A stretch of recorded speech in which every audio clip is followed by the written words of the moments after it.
Estou lendo o dicionário Vini, a partir da página 123, a letra F, a partir da letra F. Face. Face no hebraico é panim. Face, rosto. Este substantivo aparece no hebraico bíblico aproximadamente 2.100 vezes em todos os períodos, exceto que, quando ocorre com o nome de pessoas e lugares, sempre aparece no plural.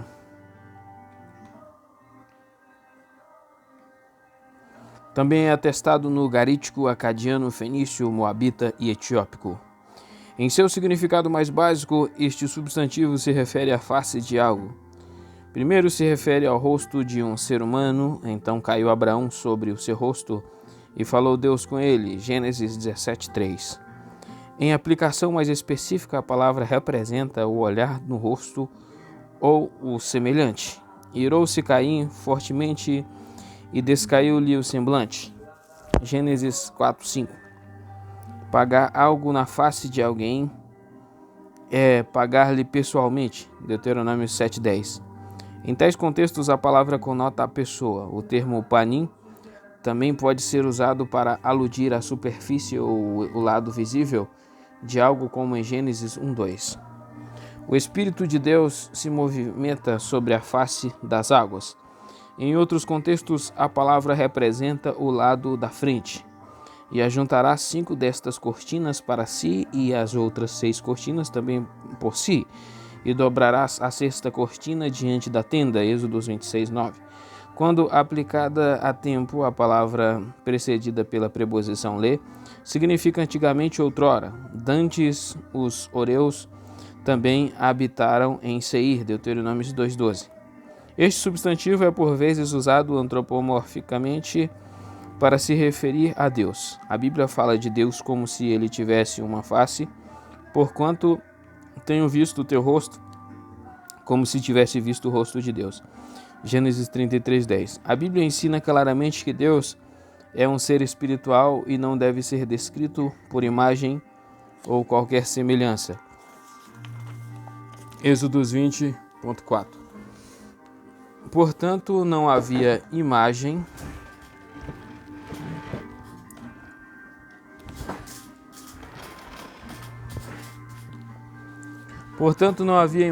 ou semelhança de Deus no santuário interior, só a arca do concerto de cima da qual Deus falava, Êxodo 25:22. A palavra panim é usada para identificar o pão que ficava no lugar santo e o pão da proposição presença, Números 4:7. Este pão sempre ficava na presença de Deus. Falar é dabar, do hebraico. Falar no hebraico é dabar. Falar, dizer. Este verbo aparece em todos os períodos do hebraico. No fenício, a partir de cerca de 900 a.C. e no aramaico imperial, a começar por volta de 500 a.C. No Antigo Testamento, o hebraico ocorre em torno de 1.325 vezes. O verbo não só enfoca o conteúdo da comunicação verbal falada, mas também, e especialmente o tempo e as circunstâncias do que é falado. Distinto de amar, que significa dizer, dabá aparece muitas vezes sem qualquer especificação do que foi comunicado. Aqueles que falam são, em sua maioria, pessoas, Deus ou homens, ou os órgãos da fala. Em Gênesis 8:15, primeira ocorrência deste verbo, Deus falou a Noé, ao passo que em Gênesis 18:5, um dos 3 homens falou com Abraão. Exceções a essa generalização acontecem, por exemplo, em Jó 32:7, onde Eliú personifica dias, a idade, ligando com aquele que tem o direito de falar primeiro. Em 2 Samuel 23:2, Davi diz que o Espírito do Senhor lhe falou, contrário a muitos estudiosos, sobretudo liberais. Esta é uma referência ao Espírito Santo. Entre os significados especiais deste verbo estão dizer Daniel 9:21, comandar 2 Reis 1:9, prometer Deuteronômio 6:3, comissionar Êxodos 1:17, ordenar, anunciar Jeremias 36:31, ordenar ou comandar, falar Deuteronômio 1:14, entoar um cântico Juízes 5:12. Tais significados secundários são bastante raros. Dabar, palavra, assunto, alguma coisa. Este substantivo ocorre 1440 vezes. O substantivo dabar se refere primeiramente ao que é dito. A palavra textual em si, ao passo que emer é a comunicação essencialmente oral, o ato de falar. Antes da dispersão da Torre de Babel, todos os homens falavam as mesmas palavras ou idioma. Gênesis 11:1. Este substantivo também é usado para aludir ao conteúdo do que se fala. Quando Deus fez conforme a palavra de Moisés, Êxodos 8:13. Significa que ele lhe concedeu o pedido. O substantivo conota assunto ou caso, como em Gênesis 12:17, onde somos informados que Deus feriu a casa de Faraó com pragas por causa de Sarai, ou literalmente por causa do caso de Sarai. A ocorrência bastante especializada deste sentido se encontra em referência aos registros dos eventos de um período, 1 Reis 14:19, ou as atividades de uma pessoa em particular, 1 Reis 11:41 e Gênesis 15:1. O termo dabar é empregado como termo mais geral, no sentido de algumas coisas. Assim, em Gênesis 24:66, a expressão todas as coisas é literalmente tudo de algumas coisas. É um conceito generalizado, indefinido, em vez de ser uma referência a tudo em particular. Esse substantivo também parece ter tido quase um status técnico nos procedimentos da lei de Israel. Todo aquele que tinha um negócio ou assunto com Moisés tinha um caso legal. Êxodos 18:16. Como expressão bíblica, a palavra do Senhor é bastante importante, ocorre cerca de 242 vezes. Contra o plano de fundo apresentado já há pouco, é importante notar que a palavra aqui pode enfocar o conteúdo, o significado do que foi dito, mas também assume implicações das próprias palavras em si. Foi a palavra do Senhor que veio a Abrão em visão depois que este venceu os reis que tinham capturado Ló. Gênesis 15:1. Na maioria dos casos, esta frase técnica, que se refere expressamente à revelação profética cerca de 225 vezes, foi sugerido que esta expressão tenha implicações judiciais, embora haja somente 7 passagens onde isto é certo. Números 15:31. Este substantivo é usado 2 vezes para designar os negócios de Deus no sentido do cuidado do templo. 1 Crônicas 26:32. A palavra de Deus indica os pensamentos e a vontade de Deus. Isso deve ser contrastado com o seu nome, que indica sua pessoa e presença. Entretanto, a palavra de Deus é chamada santa apenas uma vez, Salmo 105:42, enquanto que o seu nome é chamado santo muitas vezes. Há muita discussão concernente à palavra como hipóstase da realidade e atributos divinos, visto, por exemplo, em João 1:1. No princípio era o verbo, palavra. Este termo tem raízes em passagens do Antigo Testamento, como Isaías 9:8. O Senhor enviou uma palavra a Jacó, Isaías 55:10 e Salmo 107:20. Alguns estudiosos argumentam que este é não mais que o dispositivo poético da personificação e não pressagia o uso de João. A evidência que apresentam é que os atributos humanos são frequentemente separados do homem e materializados como se tivessem existência distintas. Salmos 85:11. A Septuaginta traduz o substantivo dabar por 2 palavras que respectivamente trazem implicações. Primeiro, conteúdo. Segundo, forma de falar. 1. Logos. 2. Rema. Vários outros substantivos relacionados com o verbo dabar ocorrem raramente. O termo dibrar, que ocorre 5 vezes, significa causa maneira. Jó 5:8. O substantivo beret quer dizer palavra e aparece uma vez Deuteronômio 33:3. A palavra Deborah ocorre 5 vezes e se refere à abelha. Deuteronômio 44, Salmo 118, 12. O vocábulo midbar diz respeito a falar e aparece uma vez. Cantares 4, 3. Falsidade. Falsidade em hebraico é sheker.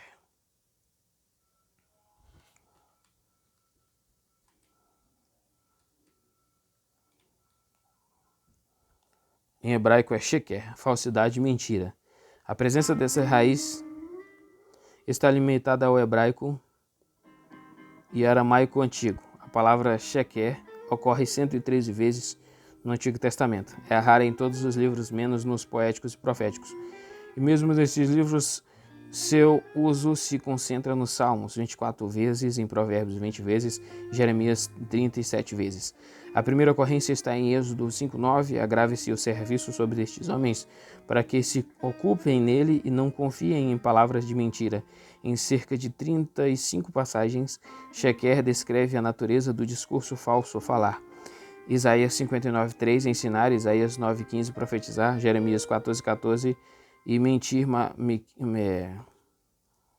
Miqueias, que é Miqueias 2:11. Também indica caráter enganoso, como expresso nos atos da pessoa, proceder traiçoeiramente em 2 Samuel 18:13 e praticar a falsidade, Oséias 7:1. Assim, Sheker define um modo de vida que é contrário à lei de Deus. O salmista, desejoso de seguir Deus, orou: afasta de mim o caminho da falsidade e favorece-me com a tua lei. Escolhi o caminho da fidelidade e decidi-me pelos seus juízos. Salmo 119, 29. Salmo 119, 104. Aqui vemos os opostos, falsidade e fidelidade, como a fidelidade é termo relacional e falsidade denota incapacidade de manter a fé, com a qual se diz ou se responde positivamente à fidelidade de outrem. Os santos do Antigo Testamento foram instruídos a evitar o engano e a mentira. De palavras de falsidade te afastarás e não matarás o inocente e o justo, porque não justificarei o ímpio. Êxodos 23.7. Provérbios 13:5. A Septuaginta tem estas traduções: adicos, adiquia, injusto, iníquo, mal, maldade e pseudes, falsidade, mentira. Família. Família em hebraico é mispará. Mispará, família, clã. Uma forma desta palavra hebraica ocorre no garítico e no púnico, também com o significado de família ou clã. A palavra é encontrada nos rolos do Mar Morto, como também no hebraico misnaico e moderno. O termo mispará aparece 300 vezes no Antigo Testamento hebraico. A palavra é usada pela primeira vez em Gênesis 8:19. Todo animal, todo réptil, toda ave, tudo o que se move sobre a terra, conforme as suas famílias, saiu para fora da arca. A palavra está relacionada com a raiz verbal shipá, mas a forma verbal está ausente do Antigo Testamento. Outra forma substancial é perá, serva, como em Gênesis 16:2. E disse Sarai a Abrão: entra, pois, a minha serva. O substantivo mispará é utilizado predominantemente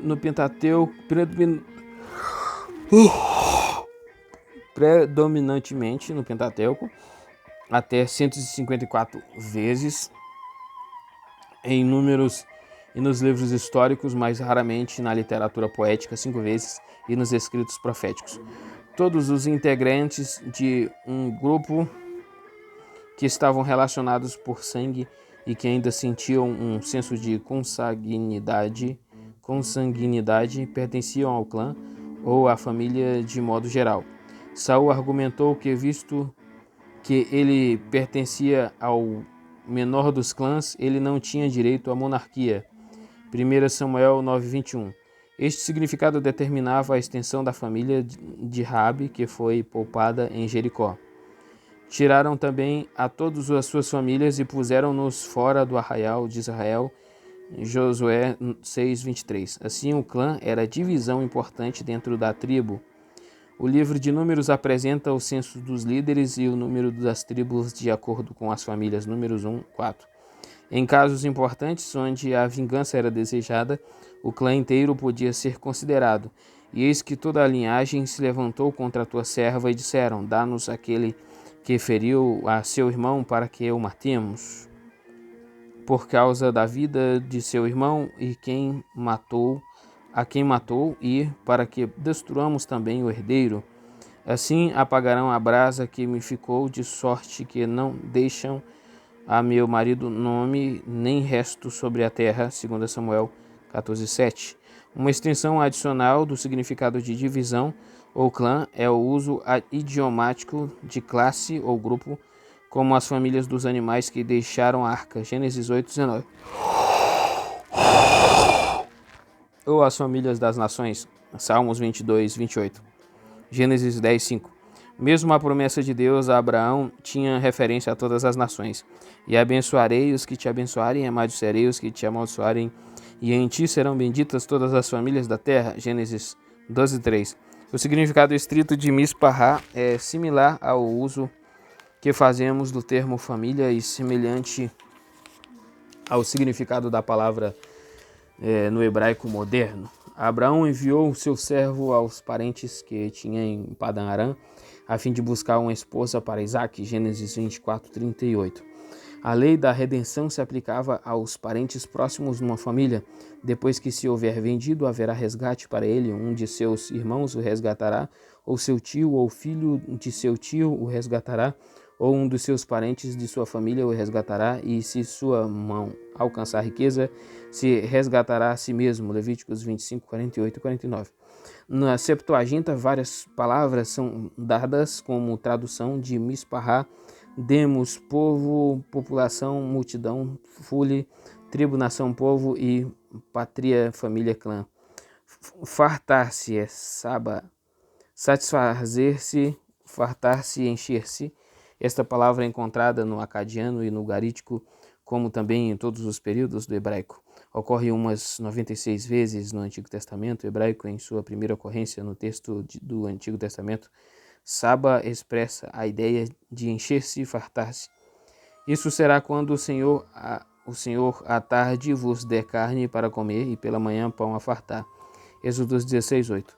Como aqui a palavra é usada em paralelismo com comer ou pastar, quando usado com gado ou ovelha, Jeremias 50:19. A terra também pode ser fartar, ter seu abastecimento de chuva, Jó 38:27. Em um versículo notoriamente difícil, Abacuque 2:5, parece que é dito que o vinho nunca satisfaz, nunca tem o bastante. Em vez de vinho, o rolo do Mar Morto de Abacuque traz a palavra riqueza, o que parece mais apropriado no contexto que aponta a Síria como o tema da reclamação de Abacuque. Às vezes, Saba expressa fartar-se, como em Provérbios 25:16. Achartes mel, come o que te basta, para que porventura não fartes dele e o venhas a vomitar.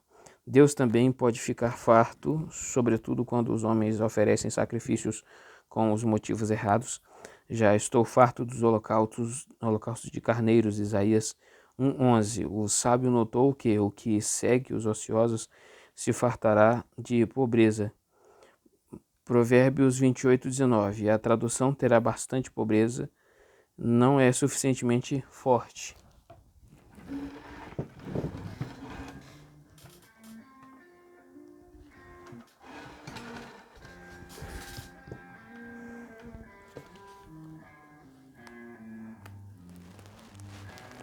O termo Saba expressa Deus satisfazer ou suprir os homens em suas necessidades materiais. Quem enche a tua boca de bens, de sorte que a tua mocidade se renova como água. Salmos 103:5. Mas mesmo depois de Deus ter fartado Israel, este não ficou satisfeito e buscou deuses estranhos. Jeremias 5:7, usado em Ezequiel 27:33. Em paralelismo com enriquecer, Saba também implica algo do enriquecimento. Fartar-te a muitos povos, enriquecer-te os reis da terra. Favor. Hadson. Substantivo. Hadson. Hudson.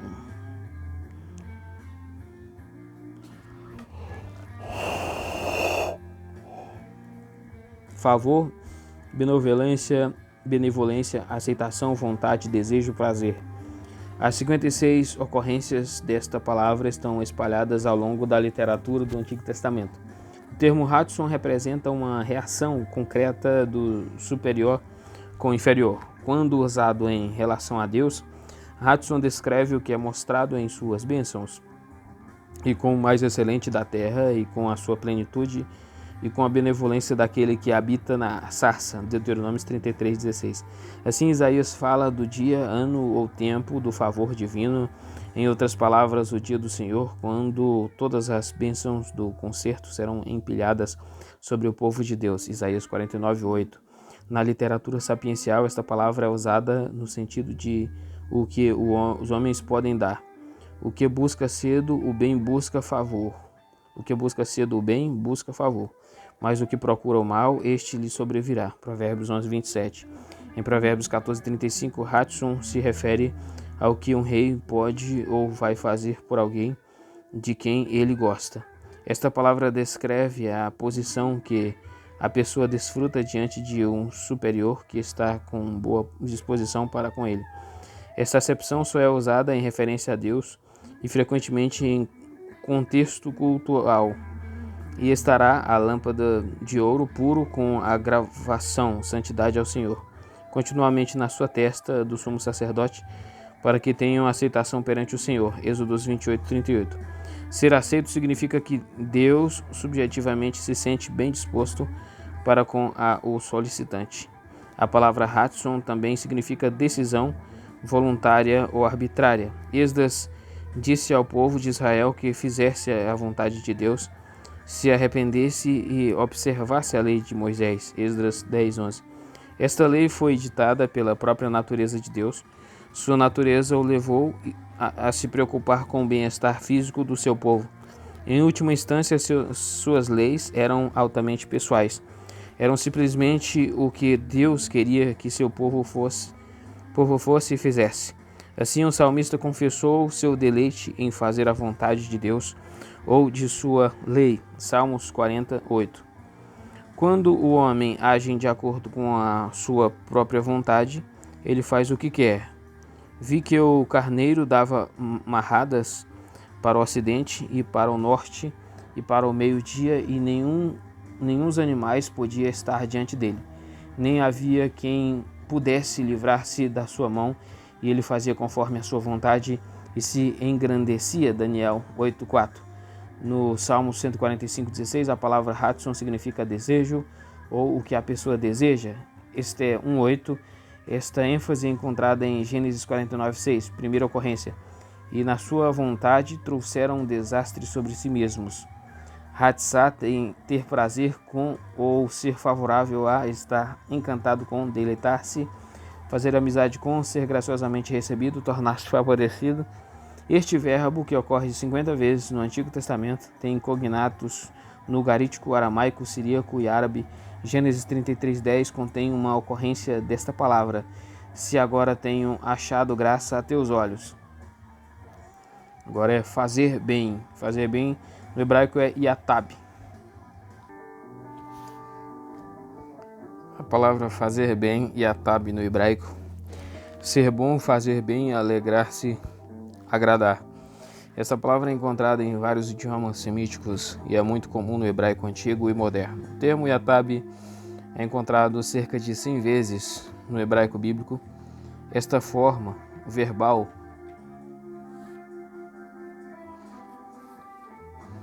aparece pela primeira vez na história de Caim e Abel, onde é usada 2 vezes em um versículo. Se bem fizeres, não haverá aceitação para ti. E se não fizeres bem, o pecado jaz à porta. Gênesis 4:7. Entre outras expressões do verbo estão negociar bem, Êxodos 1:20. Tocar bem um instrumento musical, 1 Samuel 16:17. Adornar-se, enfeitar-se, 2 Reis 9:30. E inquirir bem ou com diligência, Deuteronômio 17:4. B. Adjetivo. Tob. Bom. Esta palavra ocorre umas 500 vezes na Bíblia. Sua primeira ocorrência está em Gênesis 1:4. E viu Deus que era bom a luz. Deus avalia o trabalho criativo de cada dia, dizendo que era bom, atingindo o clímax com um muito bom no sexto dia, Gênesis 1:31. Como termo positivo, a palavra é usada para expressar muitas acepções do que é bom, como coração alegre, Juízes 18:20. Palavras agradáveis, Gênesis 34:18. E rosto famoso, Provérbios 15:13. Fazer, cortar, um concerto. A verbo. No hebraico é fazer um concerto, ou fazer entre parênteses cortar, né? Fecha parêntese, um concerto.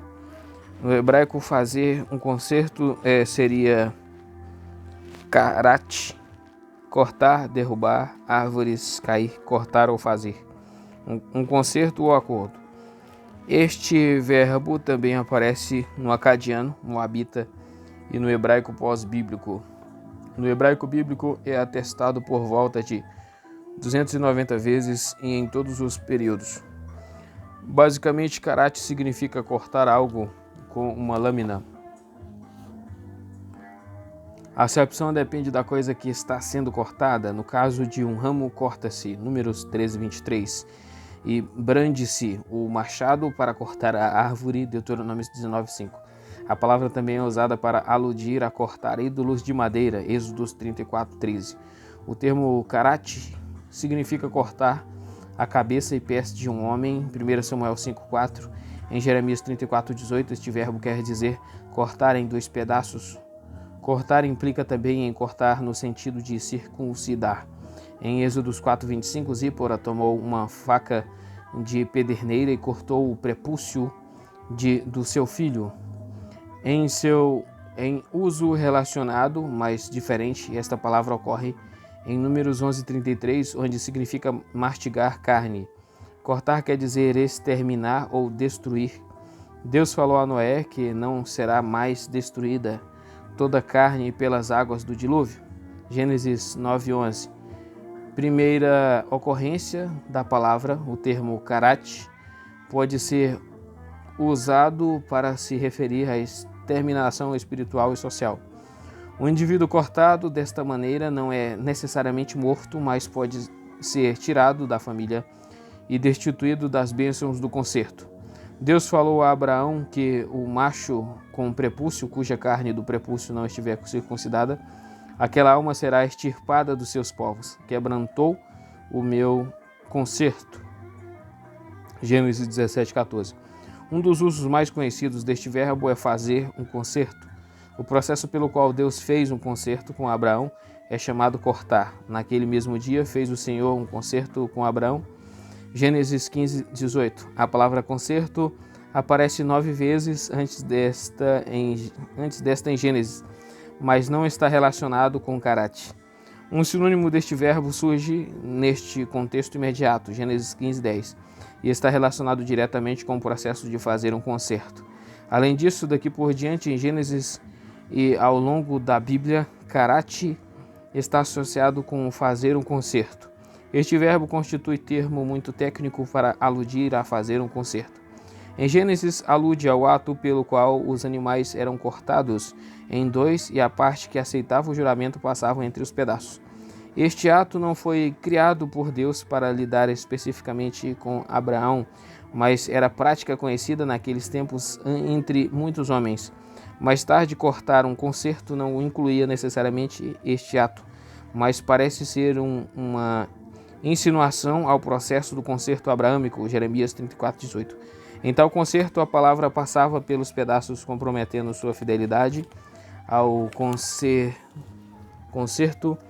Se essa fidelidade fosse quebrada, ele chamaria a morte sobre si ou ao mesmo destino que sucedera aos animais. Em alguns casos está bastante claro que nenhum corte literal acontecia e que karat é usado no sentido técnico de fazer acordo por escrito, Neemias 9:38. B. Substantivos, keritut. diz respeito a uma carta de divórcio. Esta palavra implica o corte do casamento por meio de uma carta de divórcio. Quando um homem tomar uma mulher e se casar com ela, então será que, se não achar graça em seus olhos, por nela achar coisa feia, ele lhe fará escrito de repúdio e lhe dará a sua mão e a despedirá da sua casa. Deuteronômios 24.1. O termo queritute ocorre 4 vezes. O termo querutote quer dizer vigas.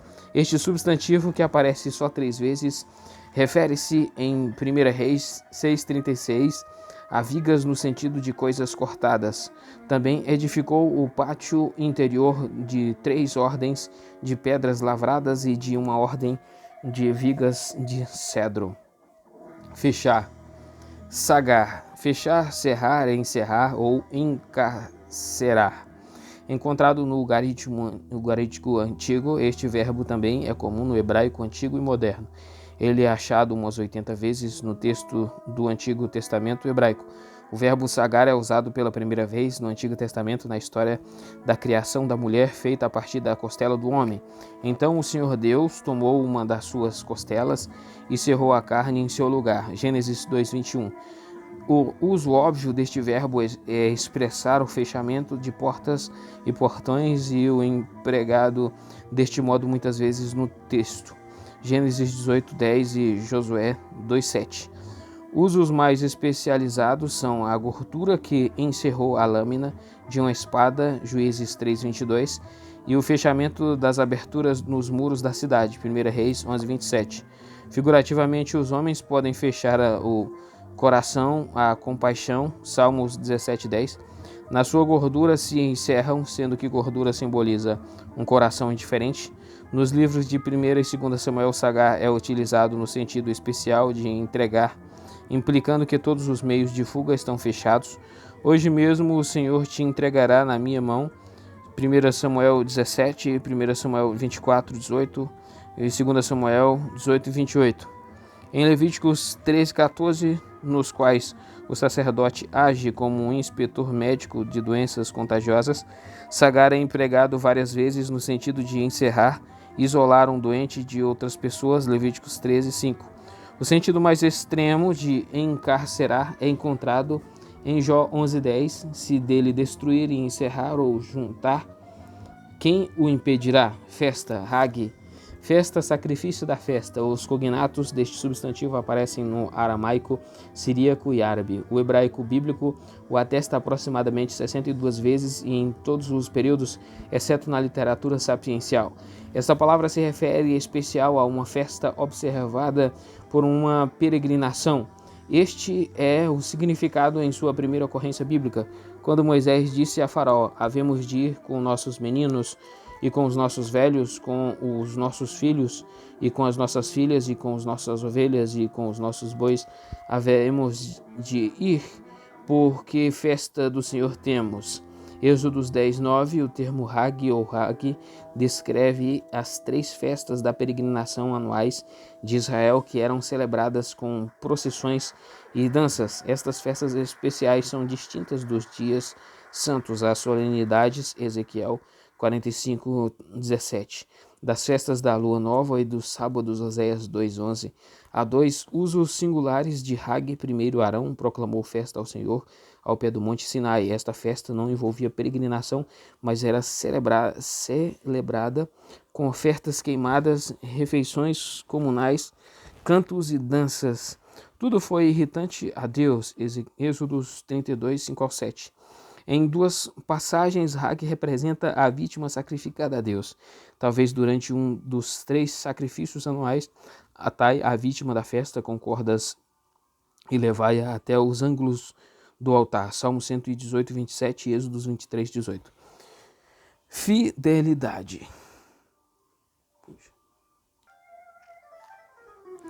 Fidelidade, emuná. Fidelidade. Esta palavra ocorre no púnico como emanet, certamente, certeza, No Antigo Testamento hebraico, o substantivo aparece 49 vezes, principalmente no livro de Salmos 22 vezes.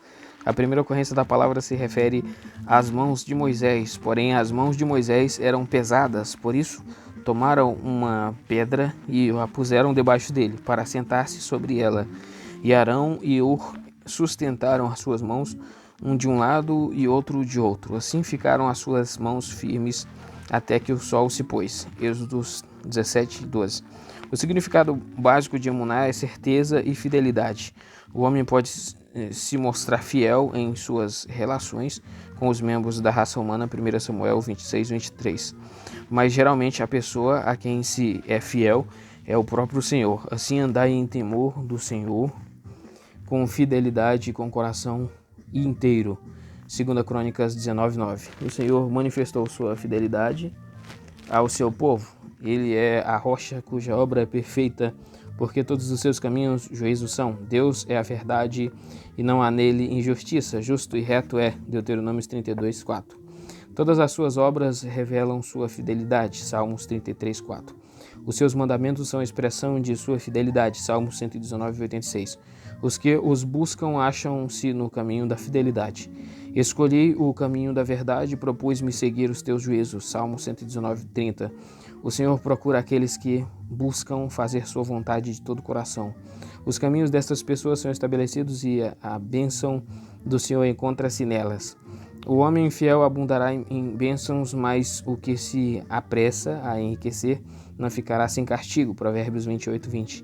A garantia da abundância de vida está na expressão encontrada no Novo Testamento, Romanos 1:17 e Gálatas 3:11, cuja citação é de Abacuque 2:4. Eis que a sua alma se incha, não é reta nele, mas o justo pela fé viverá. A palavra emuná é sinônima de Sedec, justiça, Isaías 11:5, de Resed, benignidade, misericórdia, Salmos 98:3 e de Mishpat, justiça, Jeremias 5:1. A relação entre Deus e Israel é melhor descrita pela palavra Resed, amor, mas como sinônimo emunar se ajusta muito bem. Oséias retrata a relação de Deus com Israel como um casamento e declara a promessa de Deus de fidelidade para com Israel. E desposar-te-ei contigo para sempre, desposar-te-ei contigo em justiça e em juízo, e em benignidade e em misericórdias. E desposar-te-ei comigo em fidelidade, e conhecerás o Senhor. Os 2:19 e 20. Nestes versículos, as palavras justiça, juízo, benignidade, misericórdia e misericórdias, e fidelidade confirmam a conclusão de que os sinônimos de emuná são termos do concerto expressivos da fidelidade e amor de Deus. A garantia do concerto e das promessas está estabelecida pela natureza de Deus. Ele é fiel. Em os atos, Provérbios 2:22, e o linguajar, Provérbios 12:17. Dos homens tem de refletir o estado de favor que mantém com Deus. Como na relação do casamento, a fidelidade não é opcional. Para que as relações sejam estabelecidas, exige-se que as duas partes respondam um ao outro em fidelidade. Isaías e Jeremias condenam as pessoas por não serem fiéis a Deus. Daí voltas às ruas de Jerusalém e vede agora, informai-vos e buscai pelas suas praças, a ver se achais alguém ou se há um homem que pratique a justiça ou busque a verdade, e eu lhe perdoarei a esta cidade. Jeremias 5:1, Isaías 59:4, Jeremias 7:28.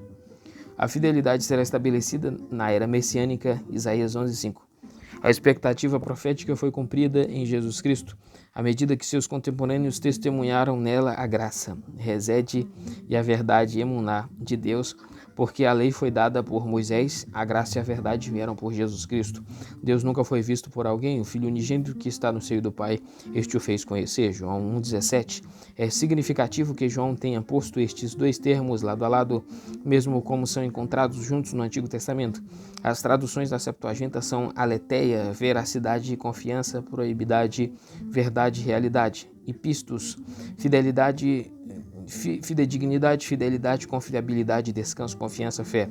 B, verbo, aman, assegurar-se, perseverar, confiar, acreditar. Esta raiz é achada no acadiano, ugarítico e fenício. No Antigo Testamento, a palavra ocorre menos de 100 vezes. 3 palavras são derivadas deste verbo: amém, amém, 30 vezes, por exemplo, Salmo 106, 48, emete verdade 127 vezes, por exemplo, Isaías 38, 18, e emuná, fidelidade.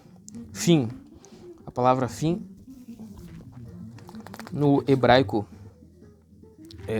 é efis. Só que é bom parar por aqui porque é muita coisa, então tem que ser no outro vídeo falar da palavra fim.